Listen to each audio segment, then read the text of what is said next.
bonsoir, selon l'heure à laquelle vous nous suivez, où que vous soyez, mesdames, messieurs, nous sommes dans notre édition hebdomadaire d'information et merci de choisir Télé pour tous. C'est hier que la 7e édition de la foire de Madingoukaï a ouvert ses portes au public, une campagne qui vise à promouvoir la culture des produits locaux. La cérémonie d'ouverture a été placée sous la direction de Richard Bongo, président du conseil départemental du Kouilou. C'est un reportage de Judelvi, Perrin, Gondo, Dimitrov, Bassonti.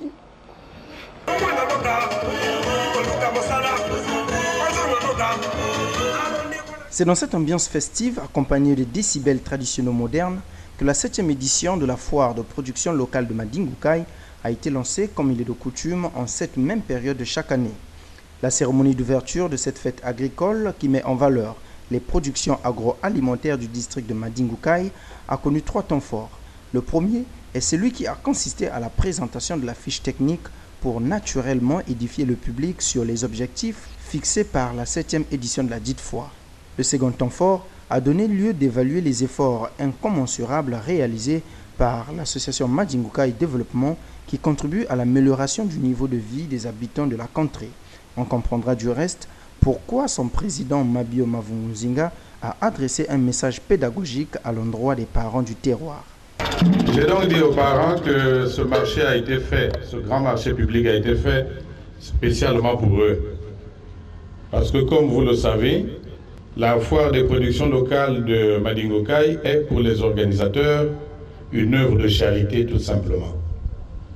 Tandis qu'elle représente pour les exposants et les vendeurs donc un véritable outil de lutte contre la pauvreté, comme l'a su bien dire tout à l'heure monsieur le sous-préfet de Madingoukaï.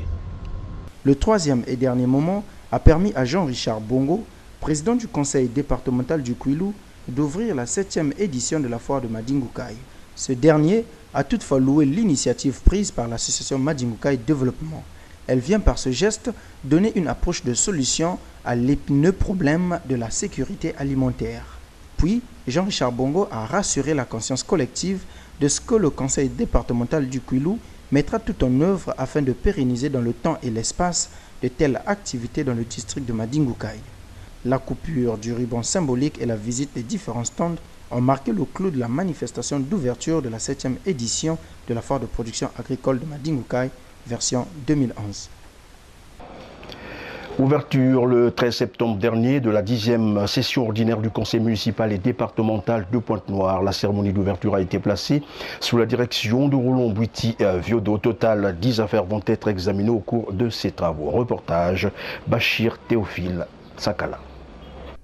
Convoqué par décret municipal numéro 896-DPN-CPN-CDM-BE-SEC du 5 septembre 2011, la 10e session ordinaire du conseil départemental et municipal qui s'ouvre au lendemain des descentes effectuées par les conseillers du département de Pointe-Noire dans les 4 arrondissements aura plusieurs points à examiner à l'ordre du jour. Information sur le décret numéro 2011-485 du 20 juillet 2011 réglementant la production, l'implantation, l'importation, la commercialisation et l'utilisation des sacs, sachets et films en plastique. 10.2. Information sur le séminaire du projet d'appui au renforcement des capacités des collectivités locales PAREC. Il reste qu'au sortir de la présente session, l'Assemblée locale s'attelle au plus pressé pour résoudre et répondre aux attentes des populations telles que énumérées par Roland Bouiti Viodo, député maire et président du conseil départemental et municipal de Pointe-Noire. Permettez-moi donc, distingués conseillers, d'évoquer le point 9 de notre ordre du jour concernant la visite des chantiers communaux, car ceux-ci occupent une place essentielle tant dans la vie de nos concitoyens que dans le programme d'investissement de notre mandature. En effet, la mise en œuvre de ces nombreux chantiers n'a été rendue possible que grâce au concours financier exceptionnel accordé par le gouvernement de la République et à la mobilisation de nos ressources locales.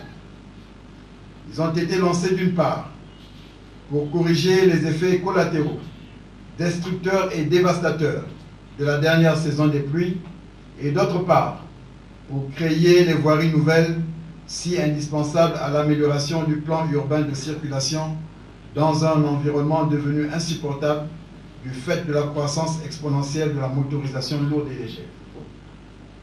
Tous ces travaux ont été engagés par notre municipalité dans la stricte observance des prescriptions du Code des marchés publics, code dont les innovations, à savoir les principes d'égalité et les règles transversales de passation, ont généré d'énormes économies internes d'échelle.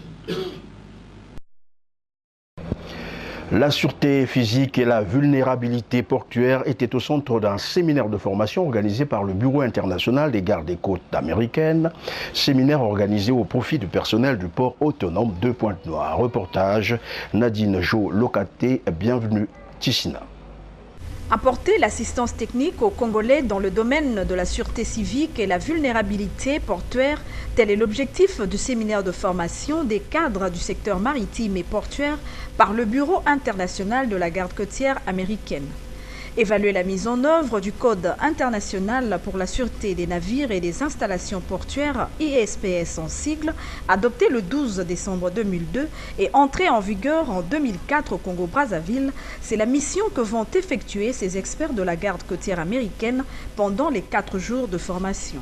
Ouvrant les travaux du séminaire, Jean-Claude Boukono, directeur de cabinet du ministre délégué chargé de la marine marchande, représentant sa tutelle, a invité les séminaristes à tirer profit de cette formation en vue du développement du port autonome de Pointe-Noire. Mesdames et messieurs les apprenants, pendant toute cette semaine, vous aurez à appréhender les méthodes d'identification des risques et celles de prévention et de lutte contre les actes illicites. Je vous invite à tirer le plus grand profit de ce cours par une participation effective au débat. Et au-delà des aspects théoriques généraux, il vous revient de poser les cas spécifiques du port autonome de Pointe-Noire afin de coller à la réalité et rendre ainsi le cours le plus productif possible. Il nous semble, pour notre part, avoir pris les dispositions adéquates afin que le cours se déroule dans les conditions souhaitées. Ainsi, après ces mots, au nom de son Excellence Martin Parfait Aimé Koussou Mavungu, ministre délégué auprès du ministre d'État, ministre des Transports, de l'Aviation civile et de la Marine marchande, chargé de la Marine marchande, je déclare ouvert le cours sur la sûreté physique et la vulnérabilité portuaire. Je vous remercie.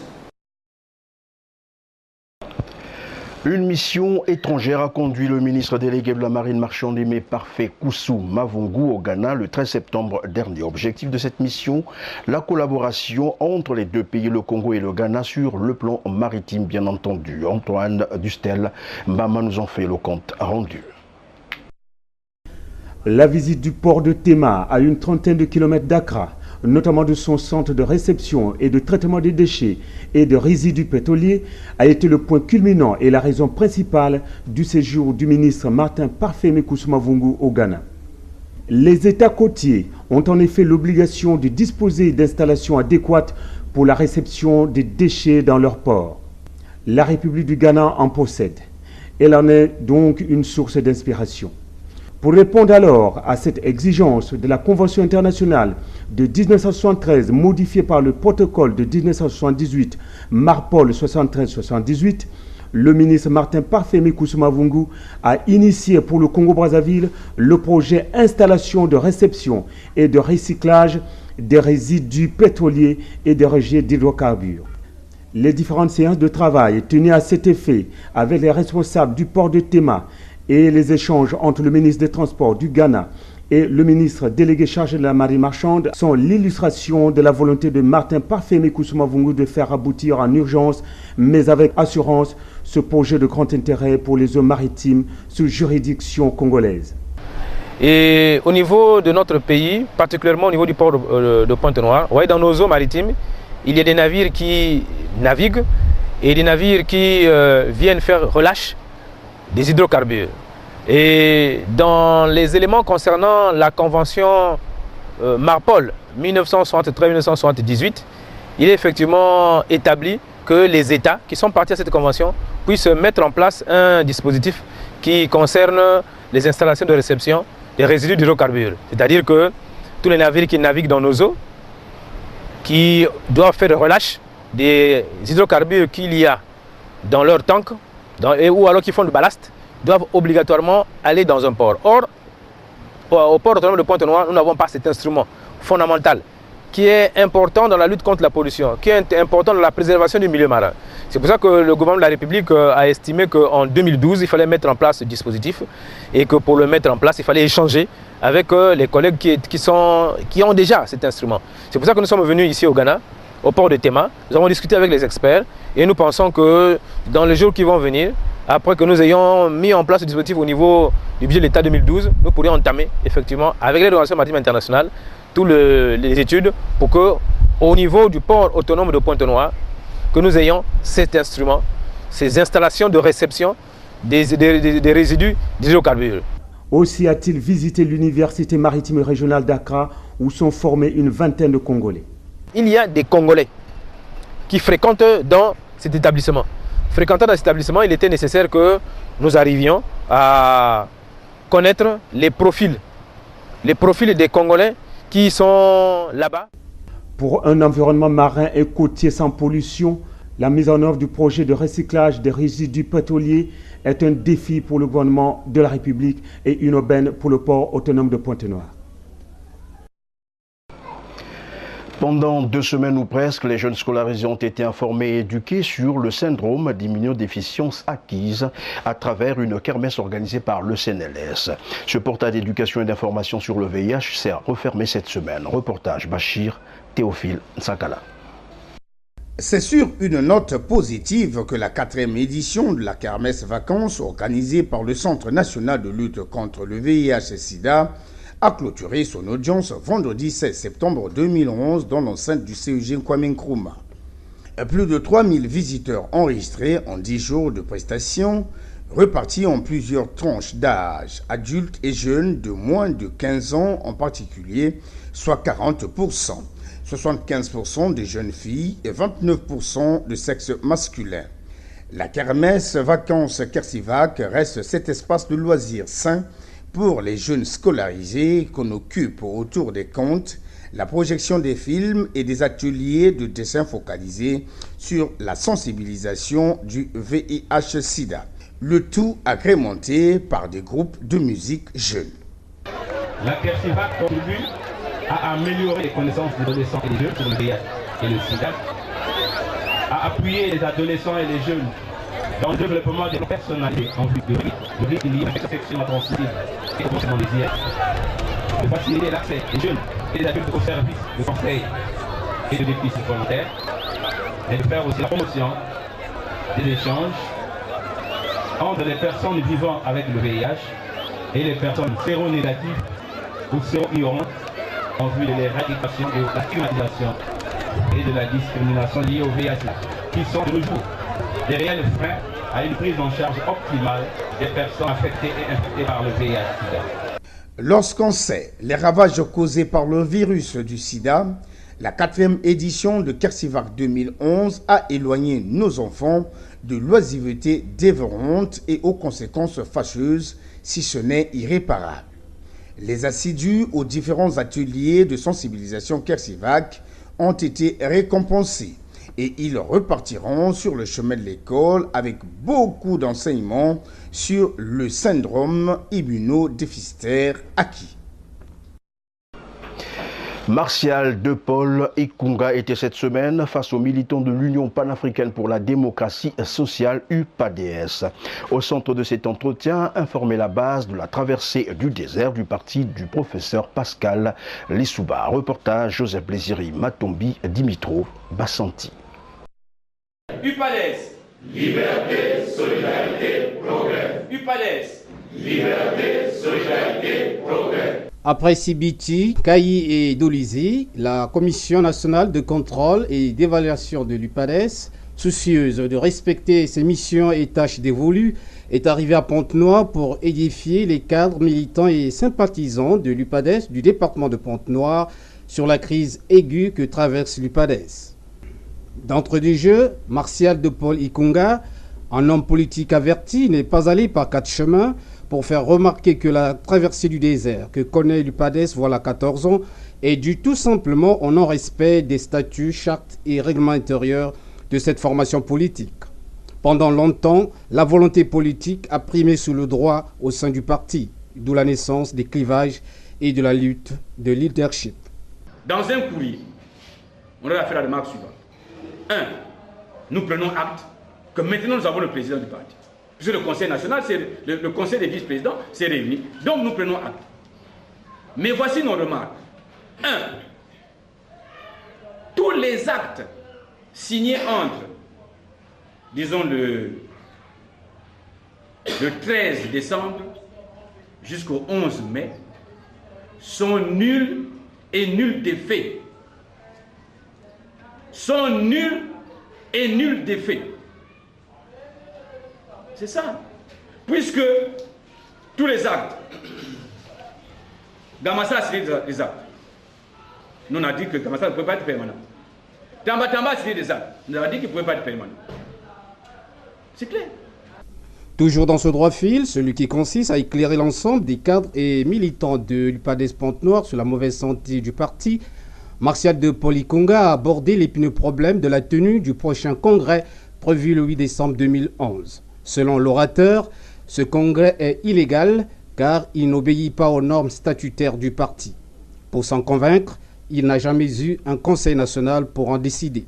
Et mieux, il existe aujourd'hui 2 commissions préparatoires. Il faut 6 mois. Il faut 6 mois. Entre la convocation et la tenue. Parce qu'il faut préparer le congrès. Mais alors, c'est simple de calculer. Ça voulait dire que, à la date du 30 juin 2011, il fallait avoir tenu le Conseil national pour que le congrès se tienne le 31 décembre. Au regard des soubresauts observés au niveau de ce parti, on est en droit de certifier que l'UPADES est aujourd'hui en danger. Dans l'absolu, il faut accorder les violons pour que cette formation politique redevienne, comme dans le passé, le défi d'un continent et l'espoir d'une génération. Une décision de justice a rendu sur l'affaire famille Nganda Ngoyo contre la famille Chituta demande aux occupants du quartier Ngoyo de déguerpir. Une situation qui hante déjà les esprits de nombreuses familles qui sont pourtant installées depuis plusieurs années. C'est un reportage de Joseph Blésiri Matomi.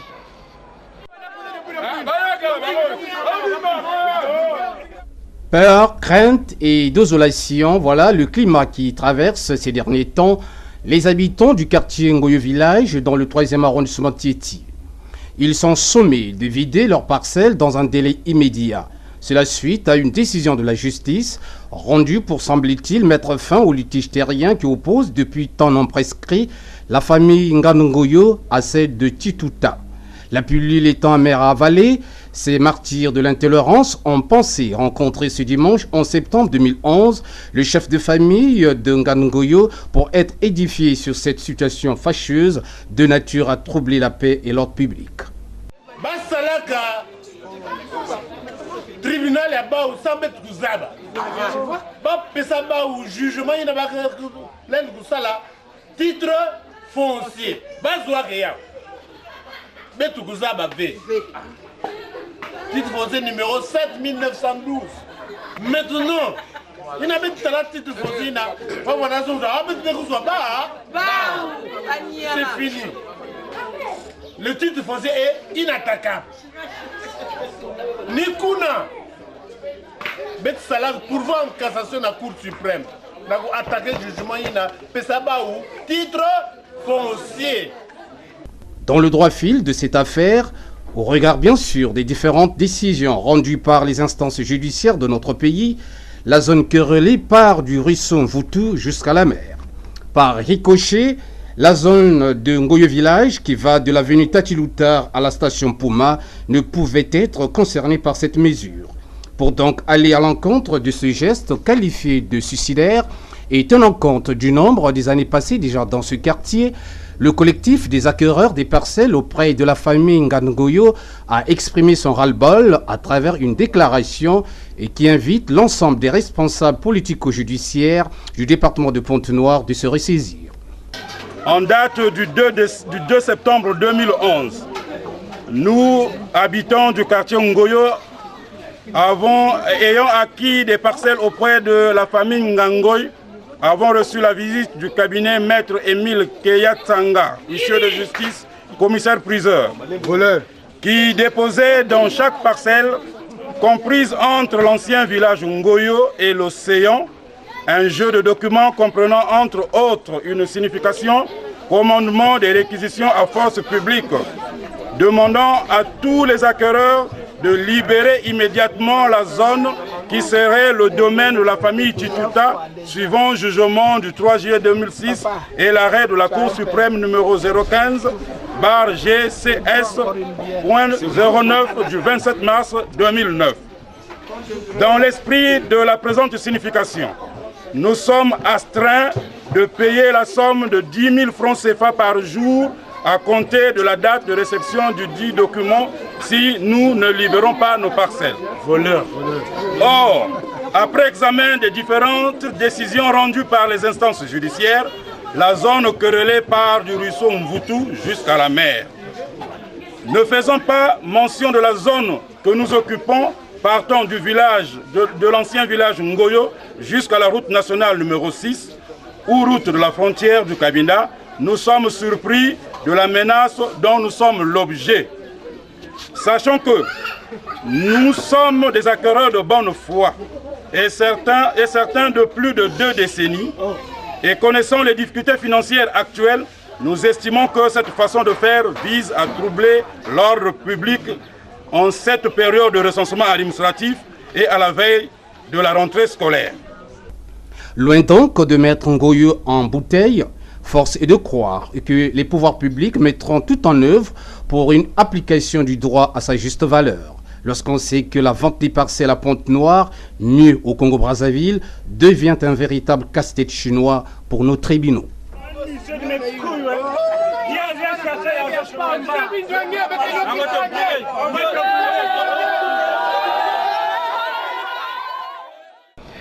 Le groupe Serec a célébré mardi dernier son 21e anniversaire d'existence. À cette occasion, un point de presse a été donné par les responsables de cet établissement scolaire. Un reportage Nadine Jo-Locaté. Créé le 13 septembre 1990, le groupe Serec, connu sous la dénomination Serec ISCOM, a totalisé 21 ans d'existence. Et pour célébrer son anniversaire, un point de presse a été tenu ce mardi 13 septembre 2011 à l'un de ses sites à l'aéroport. Au cours de ce point de presse, l'historique de cette structure éducative privée a été révélé au grand public par Jean-Claude Ibakaïlas, directeur du centre. Serec a commencé avec 20 étudiants. 20 étudiants et qui ont reçu une formation d'une durée de 6 mois. Et ce n'est que plus tard, lorsque les besoins, j'insiste sur les besoins de formation, les besoins de la société s'imposaient, d'autres filières ont été créées.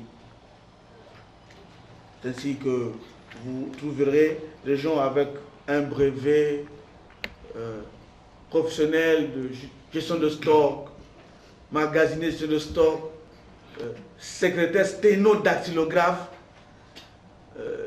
beaucoup de filières de l'époque, mais avec l'évolution et les besoins, j'insiste sur les besoins de formation, vous avez les filières secrétaires sténographes qui ont évolué pour devenir opératrices de saisie. Et ce n'est que plus tard que nous avons eu les secrétaires bureautiques. Le directeur des affaires académiques, Jean-Baptiste Soumbou, quant à lui, a projeté dans l'avenir ce que seront Serec Formation et ISCOM non sans noter les innovations déjà emboîtées, à savoir le système LMD. nous avons tous décrié que nos enfants ne connaissent rien. Les cadres qui sont formés ne valent rien. Ceux qui arrivent à Paris ou ailleurs avec leur licence, ou même des maîtrises, sont obligés de passer des tests, voire recommencer certains cours, pour qu'ils se remettent à niveau. Mais il faut corriger tout cela parce qu'on ne peut pas continuer indéfiniment à avancer sur cette mauvaise lancée. Et ce système vient en quelque sorte pour corriger cela. En réalité, ce système amène deux manières de voir les choses. Une autre manière d'enseigner et une autre manière d'administrer les établissements qui ont en charge désormais de l'enseignement supérieur. Un autre fait important révélé à ce point de presse, c'est la nuance entre CEREC Formation, qui offre des formations à la carte, c'est-à-dire modulaires, et ISCOM, Institut supérieur de commerce et de management, qui est un cycle régulier auquel ceux qui y accèdent doivent obligatoirement avoir un baccalauréat.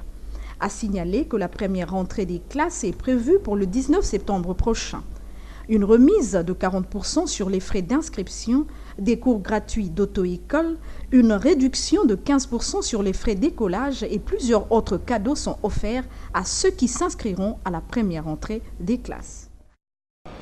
Voilà, parlons sport à présent. Lancement hier au stade municipal de Pointe-Noire du tournoi de football des moins de 17 ans dénommé RTL Jeunes Talents pour le compte bien entendu de la ville de Pointe-Noire. Un tournoi qui met en compétition 32 équipes, soit 16 par ville. Était sur place Joseph Blésiri Matombi.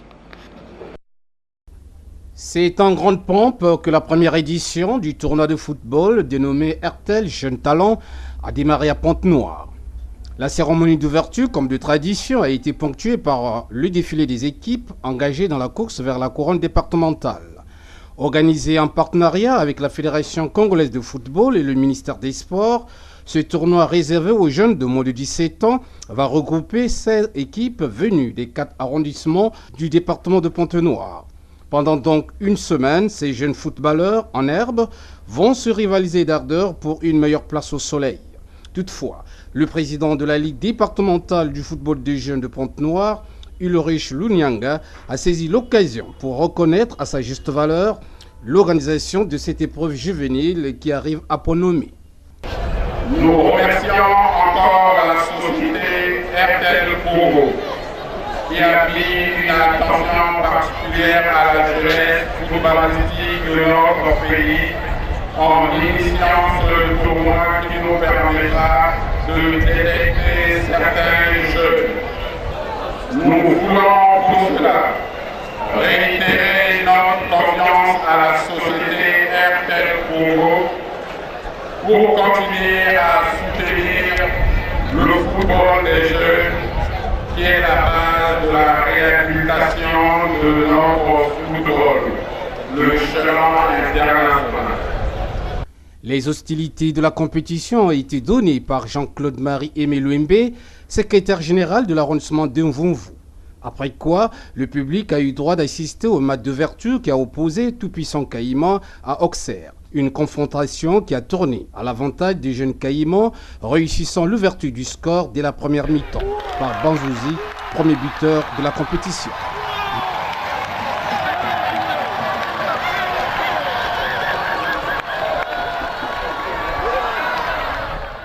Puis, en deuxième période, les Verts et Blancs corsaient l'addition en inscrivant 2 autres buts de bonne facture. Avec cette victoire, la formation de Tout-Puissant Caïman a pris une bonne option pour la suite de la compétition. Force est de souligner que la finale de ce tournoi interviendra dimanche prochain au stade municipal. En lançant au début du mois de septembre de cette année la première édition de son tournoi de football de jeunes, RTL Africa veut participer au redécollage du football congolais qui continue à courir derrière sa gloire passée depuis 1972.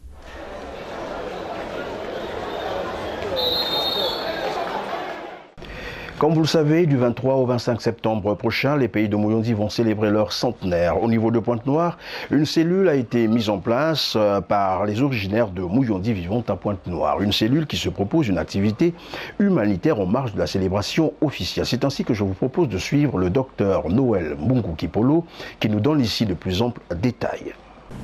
Les filles et les fils de Mouyondi se sont donc regroupés et nous avons mis un calendrier de travail avec pour but comment créer les conditions pour que le centenaire soit un succès, malgré toutes les imperfections, malgré certainement, on nous dira, peut-être, bon, comme c'est quand même une première activité, mais on s'est dit qu'on pouvait quand même réussir et qu'est-ce qu'on pouvait faire.